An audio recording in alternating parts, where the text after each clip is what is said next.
குஜராத்துடைய அகமதாபாத்ல 242 பயணிகளோட புறப்பட்ட ஏர் இந்தியா விமானம் விபத்துக்குள்ளான நிலையில சம்பவ இடத்துக்கு விரைந்து செல்லுமாறு உள்துறை அமைச்சர் அமித்ஷா, சிவில் விமான போக்குவரத்து துறை அமைச்சர் ராம்மோகன் நாயுடு ஆகியோருக்கு பிரதமர் நரேந்திர மோடி அறிவுறுத்தியிருக்காரு. அகமதாபாத் சர்தார் வல்லபாய் படேல் சர்வதேச விமான நிலையத்திலிருந்து பிரிட்டன் தலைநகர் லண்டன் நோக்கி மதியம் 1:38 மணிக்கு புறப்பட்ட விமானம் 5 நிமிடங்களுக்கு பிறகு விபத்துக்குள்ளானது. ஏர் இந்தியாவுக்கு சொந்தமான போயிங் 787 8 ட்ரீம்லைனர் விமானம் விமான நிலையத்துக்கு பக்கத்துல இருக்கக்கூடிய குடியிருப்பு பகுதியில விமானம் விழுந்து விபத்துக்குள்ளாகியிருக்கு. விபத்தை அடுத்து விமான நிலைய பாதுகாப்பு அதிகாரிகள், காவல்துறை அதிகாரிகள், தீயணைப்பு துறையினர் உள்ளிட்டோர் சம்பவ இடத்துக்கு விரைந்து மீட்பு மற்றும் நிவாரண பணிகளை மேற்கொண்டு வராங்க. விபத்து குறித்து தகவல் அறிந்ததும் சிவில் விமான போக்குவரத்து துறை அமைச்சர் ராம்மோகன் நாயுடு கிட்ட, உள்துறை அமைச்சர் அமித்ஷா கிட்டையும் தொலைபேசியில பேசிய பிரதமர் நரேந்திர மோடி 2 பேரையுமே சம்பவ இடத்துக்கு விரைந்து செல்லுமாறு அறிவுறுத்தியிருக்காரு. பாதிக்கப்பட்டவர்களுக்கு தேவையான அனைத்து உதவிகளையும் கிடைப்பதை உறுதி செய்யுமாறு அவங்கள பிரதமர் கேட்டுட்டு இருக்காரு.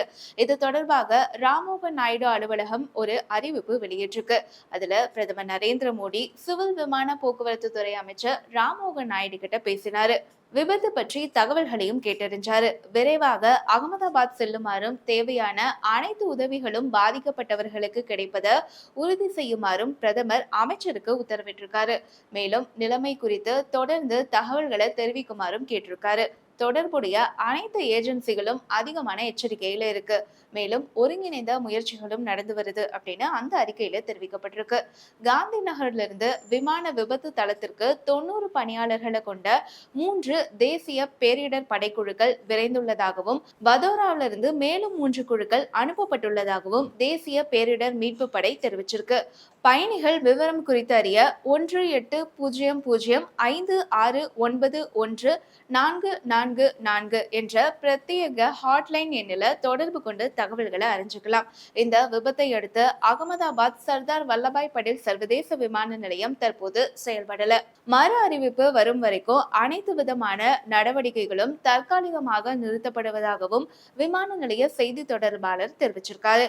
அகமதாபாத்ல ஏர் இந்தியா பயணிகள் விமானம் விபத்துக்குள்ளான சம்பவத்தால நான் மிகவும் வருத்தப்படுறேன். உடனடி மீட்பு மற்றும் நிவாரண பணிகளை மேற்கொள்ளும்படி அதிகாரிகளுக்கு அறிவுறுத்தி இருக்கேன். காயமடைந்த பயணிகளுக்கு உடனடியா சிகிச்சை அளிக்க ஏற்பாடு செய்யவும் அறிவுறுத்தி இருக்கேன் அப்படின்னு குஜராத் முதல்வர் பூபேந்திர படேல் தன்னுடைய எக்ஸ் பக்கத்துல தெரிவிச்சிருக்காரு. ஏர் இந்தியா விமானத்துல பயணிச்சவர்கள்ல குஜராத் முன்னாள் முதல்வர் விஜய் ரூபானியும் ஒருத்தர் அப்படின்னு உறுதிப்படுத்தப்படாத தகவல்கள் வெளியாகியிருக்கு. லண்டன் சென்ற அந்த விமானத்துல பயணிச்ச பயணிகள் பட்டியல் ஆவணத்தின்படி விஜய் ராம்னிகால் ரூபானி அப்படிங்கிறவர் பட்டியல்ல 12வது பயணியாவர். அவர் வணிக வகுப்பு பிரிவின் கீழ வரக்கூடிய இசட் பிரிவுல பதிவு செஞ்சிருக்காரு. ரூபானி ஆகஸ்ட் 2016 இருந்து செப்டம்பர் 2021 வரைக்கும் குஜராத் முதல்வராக பணியாற்றினார் அப்படிங்கிறது குறிப்பிடத்தக்கது.